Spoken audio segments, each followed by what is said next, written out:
Disk encryption, part 3.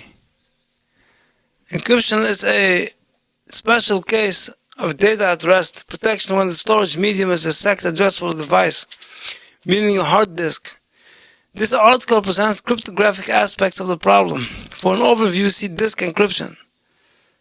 For discussion of different software packages and hardware devices devoted to this problem, see disk encryption software and disk encryption hardware. Problem definition. Disk encryption methods aim to provide three distinct properties. The data on the disk should remain confidential. Data retrieval and storage should both be fast operations, no matter where on the disk the data is stored. The encryption method should not waste disk space, meaning the amount of storage used for encrypted data should not be significantly larger than the size of plain text. The first property requires defining an adversary from whom the data is being kept confidential. The strongest adversaries studied in the field of disk encryption have these abilities. Point 1. They can read the raw contents of the disk at any time. Point 2. They can request the disk to encrypt and store arbitrary files of their choosing. Point 3. And they can modify unused sectors on the disk and then request their decryption. A method provides good confidentiality if the only information such an adversary can determine over time whether the data in the sector has or has not changed since the last time they looked. The second property requires dividing the disk into several sectors, usually 512 bytes, 4096 bits long, which are encrypted and decrypted independently of each other. In turn, if the disk is to stay confidential, the encryption method must be tweakable. No two sectors should be processed in exactly the same way. Otherwise, the adversary could decrypt any sector of the disk by copying it to an unused sector of the disk and requesting its decryption. Well, yes, the proposed purpose of a usable block cipher is to mimic a random permutation for a secret key K.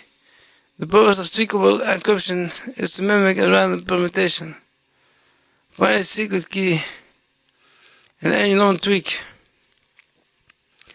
The third property is generally non-controversial. It indirectly prohibits the use of stream ciphers, since stream ciphers require for data security that the same initial state is not to be used. Not to be used twice, which would be the case if a sector is updated with different data. Thus, this would require an encryption method to store separate initial states for every sector on disk, seemingly a waste of space. The alternative of block cipher is limited to a certain block size, usually 128 or 256 bits. Because of this, disk encryption chiefly studies chaining modes, which expand the encryption block length to cover a whole disk sector. The considerations already listed make several well-known chaining modes unsuitable. ECB mode, which cannot be tweaked, and modes that turn block ciphers into stream ciphers, such as the CTL mode. These three properties do not provide any assurance of disk integrity. That is, they don't tell you whether an adversary has been modifying your ciphertext, and partly this is because an absolute assurance of disk integrity is impossible. No matter what, an adversary could always revert the entire disk to a prior state, circumventing any such checks. If some non-absolute level of disk integrity is desired, it can be achieved within the encrypted disk on a file-by-file basis using message authentication codes. When talking additional space is acceptable, although it is used to be commonly accepted that disk encryption should be length preserving, some additional features do justify the use of extra space. One example is authenticated encryption, which takes extra space in exchange for guaranteeing the integrity of the sector.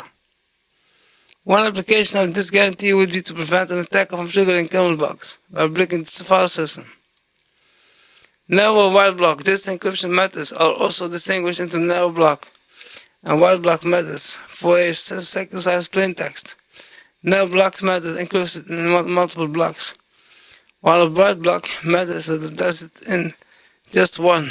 Narrow block methods such as LRW, XES, and XTS allow an attacker to exploit the block granularity to perform traffic analysis and replay.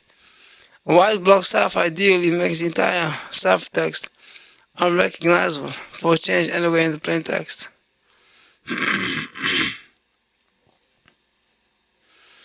Block cipher-based modes. Like most encryption schemes, block cipher-based disk encryption makes use of modes of operation which allow encrypting large amounts of data than a cipher's block size, typically 120 bits to 128 bits. Modes are therefore rules on how to repeatedly apply the cipher single block operations. Cipher block chaining CBC is next. I'm gonna come right back. Okay, we're back now.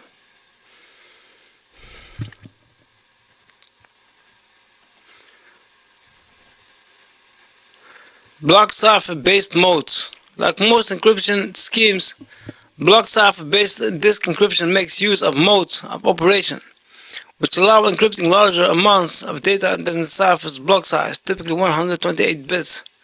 Modes are therefore rules on how to repeatedly apply the cipher's single block operation. Cipher block chaining, CBC, is a common technique. This common chaining mode in which the previous block's ciphertext is stored with the current block's plaintext before encryption. Since there isn't a previous block ciphertext for the first block, an initialization vector must be used as codes. This in turn makes CBC tweakable in some ways. CBC suffers from some problems. For example, if the IVs are predictable, then an adversary may leave a watermark on the disk, meaning store a special created file or combination of files and unidentifiable, even after encryption. The exact method of constructing the watermark depends on the exact function providing the IVs, but the general receipt is created two encrypted sectors with identical first blocks. These two are then related to each other. Thus, the encryption is identical to the encryption of B2. Leaving a watermark on the disk, the exact pattern of same different on disk can then be altered to make the watermark unique to a given file. To protect against the watermarking attack, a cipher or hash function is used to generate the force from the key and the current sector number so that an adversary cannot predict the force. In particular, the ESSIV approach uses a block cipher in CTL mode to generate the force. Encrypted salt sector initialization vector ESSIV. The ESSIV is a method for generating initialization vectors for block encryption. To use in disk encryption, the usual methods for generating IVs are predictable sequences of numbers based on, for example, timestamp or sector number. A permit can insert attacks such as watermarking attack. ESSIV prevents such attacks by generating IVs from a combination of the sector number SN with the hash of the key. It is the combination with the key and form of the hash that makes the 4 unpredictable. ESSIV was designed by Clemens Frohwirth and has been integrated into the Linux kernel since version 2.6.9. Though a similar scheme has been used to generate IVs for OpenBSD swap encryption since 2000. ESSIV is supported as an option by the DMCrypt and FreeOTFE in disk encryption system. Malleability attack. While CBC with or without ESSIV ensures confidentiality, does not ensure integrity of the encrypted data. If the plaintext is known to the adversary, It is possible to change every second to plain text block to a value chosen by the attacker, while the blocks in between are changed to random values. This can be used for practical attacks on disk encryption in CBC or CBC ESSIV modes. Liskov, Rivers, and Wagner LRW. The tweak narrow block encryption LRW is an instantiation of the mode of operations introduced by Liskov, Rivers, and Wagner. See Theorem 2. This mode uses two keys. K is the key for the block cipher and F is an additional key of the same block size as block, for example for AES, with a 256-bit key. K is a 256-bit number and F is a 128-bit number. Encrypting block B. Logical index tweak. I use the following formula. These are not the formulas, we're going to stop right here. We get the point, a little bit of encryption, deciphering, watermark. I think we got the picture halfway down. I'll stop right here. That's part 4.